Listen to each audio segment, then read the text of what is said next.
السلام عليكم ورحمة الله وبركاته. بنودا ميديا waxay halkan idinkugu soo gudbinaysaa barnaamijyo kala duwan oo xiiso leh. haddaad member ama xubin ka tahay Banoda Media waa mahadsan tahay.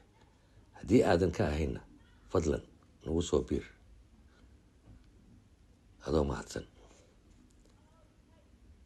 qaybtan waa qaybtii labaad ee aan kaga hadlayno caddaynta maqaarka bani aadamka. qaybtii koowaad waxaan ka hadalnay waxay tahay caddaynta maqaarka ama diirka aadamaha iyo waxa ku qasbayo qofka inuu iscaddeeyo.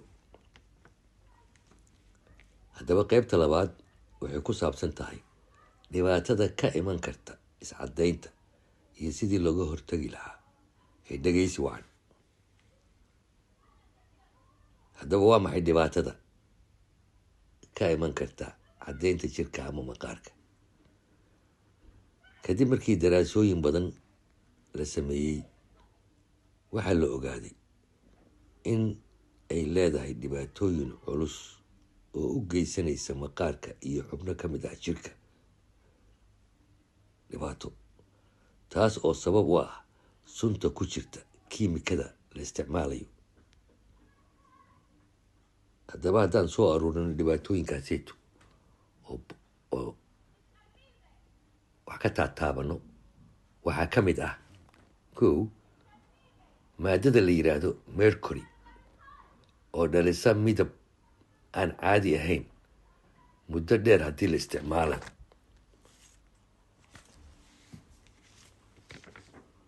sidoo kale waxay wax yeeshaa inuu maqaarka qayirmo ama dilaaco iyo in ay wax gaarsiiso kilida iyo beerkaba. maqaarka oo qaado infection gudaha iyo dibadda ah. nabro ama finan ka soo baxa jirka gaar ahaan wejiga iyo qoorta. qofka oo qaado xanuunka la yiraahdo allergiga. maqaarka oo ku cuncuna markaad xoqdidna dhaawac culus ama fudud keena. u adkaysi la-aan shucaaca qoraxda ama kuleelkeeda. sidoo kale kululeysada guryaha diiriyeysa ama kuleelka ka yimaada burjukaha cuntada lagu karsho. maqaarka oo ku yaraado ama ku badato maadada la yiraahdo melanin oo jirka ka difaacda shucaaca khatarta ah ee ka yimaada qoraxda. maqaarka oo yeesho barabaro midabo kala duwan sida wejiga oo caddaan noqda, garbaha oo jaallo noqda, faraha iyo xusulka iyo jilbaha oo madow noqda. intaa waxaa dheer dhaqaale xumo ku keento qofka isticmaalayo. marka dhibaatooyinka dadkii cilmiga baarista ku sameeyey waxaa ka mid ahaa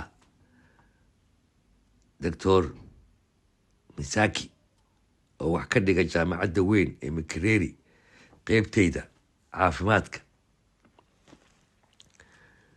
medical school. wuxuuna ku daray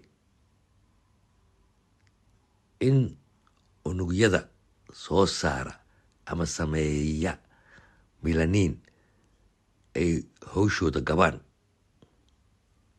haddaba sidee looga hortagaa arrinkaanayto? horta sideeduba caddaynta maqaarka waa wax nagu cusub, aanan u lahayn dhaqan iyo caado.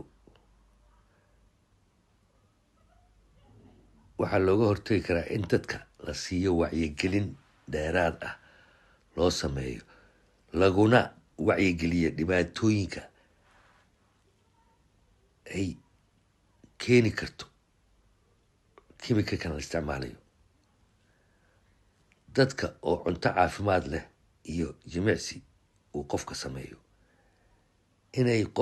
inuu qofku la xiriiro dhakhaatiirta ku takhasusay cilmiga maqaarka iyo kuwa ku takhasusay cilmi nafsiga.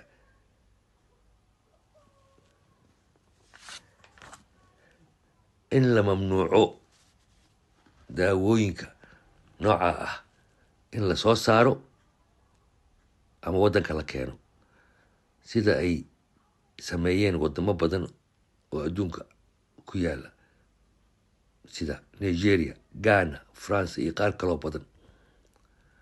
ugu dambeyntii waxaan talo usoo jeedin lahaa dadka isticmaalaya inay iska joojiyaan lana xiriiraan dhakhaatiirta maqaarka. dad baa waxay yidhaahdaan quruxdu waa qofka indhihiisa, yacni quruxda lagu sheegayo waa qofka indhihiisa, indhahaas say wax u arkaan weeyaan. in aad ahaato si dabiiciga ee lagu abuuray waa quruxda nafteeda. afmaayga dadka ku hadla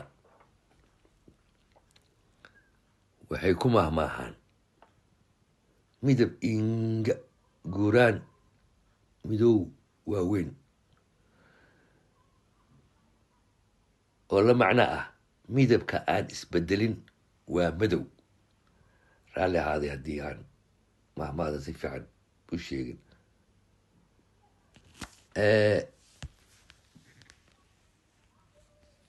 waxaas barnaamijkan daraasadan soo aruuriyey oo isu keenay aweys sheekh muxyidiin amiin oo ku nool dalka Australia. sidaa iyo nabadgelyo.